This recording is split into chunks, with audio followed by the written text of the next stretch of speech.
Magandang araw, magandang umaga po mga kaidol. Magandang morning mga ka-farm. Nandito po kami ngayon sa aming farm mga kaidol. So mga kaidol, magandang umaga po sa iyo lahat. Dito po kami sa aming farm, upo farm. So tingnan nyo po ang aming upo ngayon. Bali natural o regular size po yung upo namin kasi araw-araw namin pinipitasan para yung size niya hindi masyadong lumaki or hindi masyadong oversize. Tingnan nyo pong tambak ng upo namin mga kaidolo. So 4 na tambak to po ngayon kasi mamaya dagdagan pa namin mamaya. Pitas naman na mamaya. Malaki na po mga kaidol, kahapon pa naman pitasan no. Tingnan nyo kahit ang tagal ng upo namin pero makita nyo talaga marami pa ring bunga mga kaidol. You know proceed mga kaidol sa ating iba't ibang mga pananim mga kaidol. Yung mga upo namin tingnan niya natin tingnan yata natin mga kaidol. Magandang umaga sa inyo. Shout out sa aking tag sa mga nanood or mga subscriber sa aking video na to. Ang aming pipino or cucumber nangumbabit na mga kaidol. Ang ibig sabihin mayroong bunga talaga yung mga section ng aming paranim mga kaidol.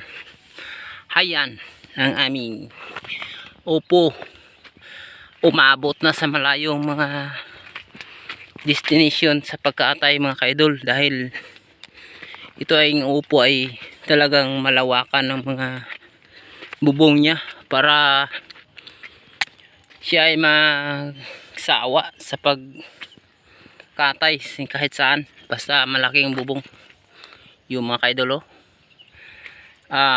More than 4 months na to pero ganda talaga ang kanyang tubo mga kaidol, galing sa baba pa to hanggang dito. So punta tayo sa section ng ibang mga pananim natin kasi time of harvesting namin ngayon mga kaidol. Oras talaga namin sa pagpitas ngayong Martes at saka Bernis.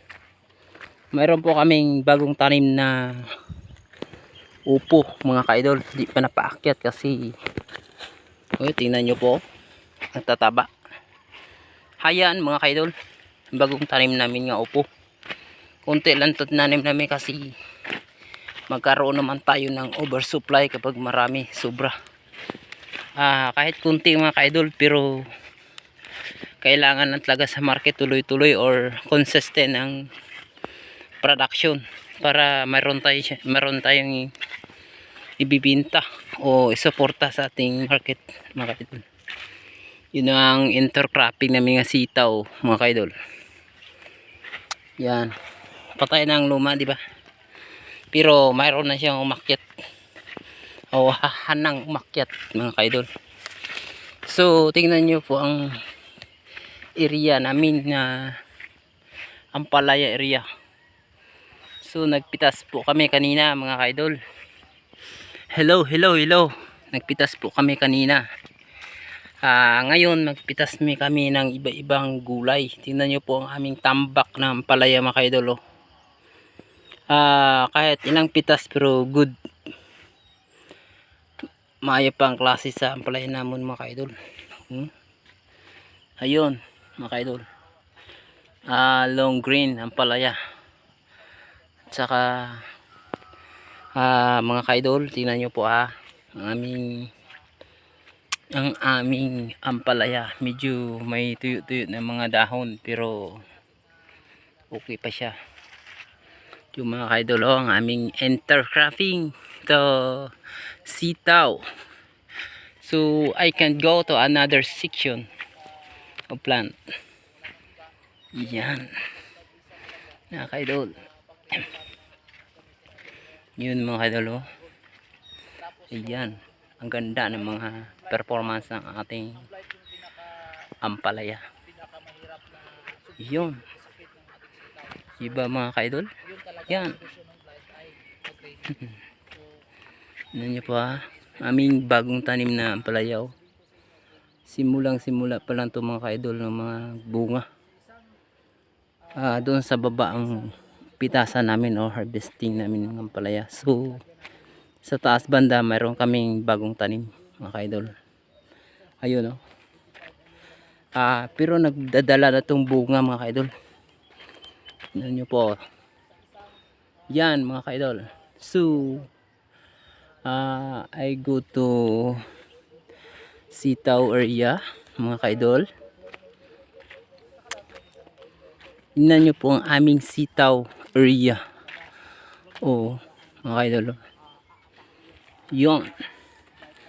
Yun, ang dami ng bunga mga ka-idol. Pitas namin ngayon. Ang daming bunga mga ka-idol. Yun o. Ang pag-alaga ng sitaw talaga idol.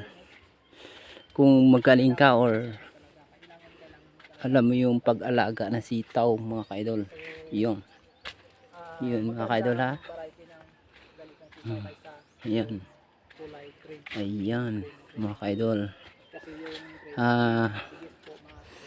At kung kailangan yung alamin ang pag-alaga ng sitaw mga ka-idol, alamin nyo talaga mga ka-idol pag-alaga ng sitaw. Tulad ng sitaw namin mga ka-idol, tingnan nyo po ha, probe and tested talaga. Yun, ang dami, halos na muntik-tik sa bunga mga ka-idol, namungingi sa bunga mga ka-idol dahil alam natin pag-alaga ng sitaw. Alam natin kontrolin o kaya natin kontrolin yung sakit ng sitaw mga ka-idol. Alam nyo ba? Wala akong sikreto na itatago sa inyo para kayo ay mayroong alam sa pagtanim ng sitaw mga ka-idol. Unang sakit sa sitaw na di talaga maagap-agapan kung di mo alam yung sikreto is number 1 nga application nga chemical application is huwag nyong pabayaan talaga ng agrimic po. Number 1 yun, kasi ang agrimic yun ang mag-control ng blight.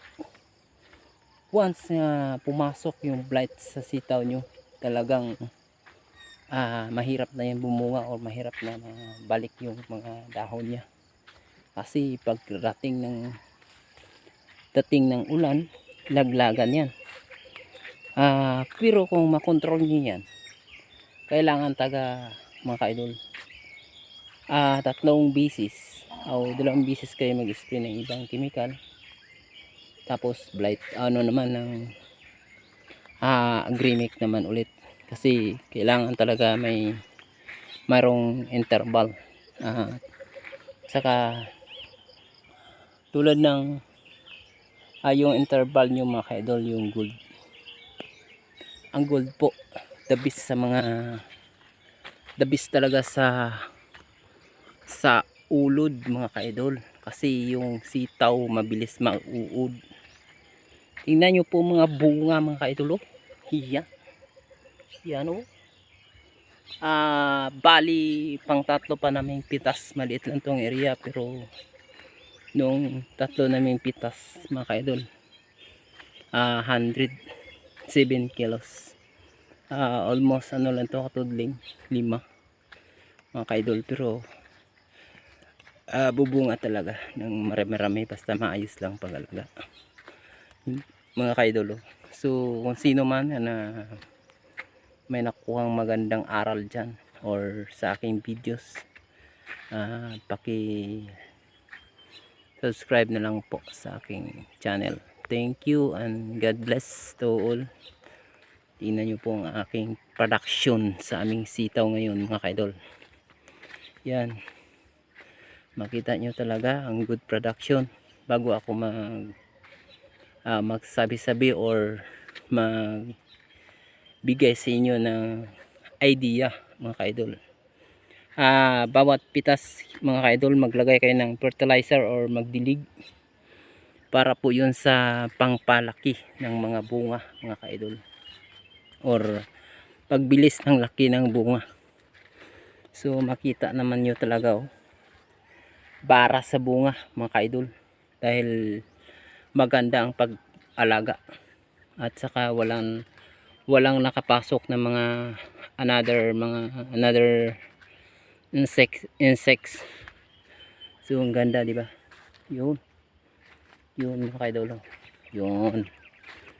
So God bless and thank you very much mga ka-idol, mga panood nyo, mga ka-farm. Bye bye and God bless you. Thank you.